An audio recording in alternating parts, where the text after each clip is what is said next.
புரட்சி தலைவர் எம்ஜிஆர் அவர்களுடைய முதல் தேர்தலில் கூட இந்த அளவுக்கு ஒரு ஓட் பர்சன்டேஜ் வாங்கல அப்படின்ட்டு நிறைய பேர் சொன்னாங்க. ஆனா நீங்க டிவி கேட்க அவ்வளவு நீங்க ஆதரிச்சிருக்கிறீங்க. நான் எம்ஜிஆர் அவர்களோட எல்லாம் நான் கம்பேர் பண்ணல. எம்ஜிஆர் தான்.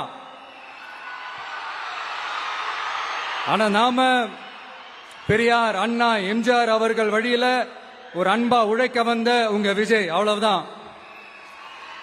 1977 நீங்க போடாத ஓட்ட 2026 நீங்க போட்டிருக்கிறீங்க.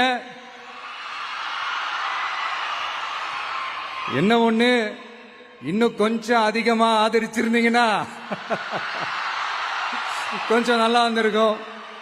பட் பரவாயில்ல, ஃபியூச்சர்ல வரப்போற எல்லா தேர்தலையும் உங்களுடைய முழு சப்போர்ட் என்னால வாங்க முடியும்ன்ற அந்த ஒரு நம்பிக்கை இப்போ என் மனசுல ரொம்ப ஆழமா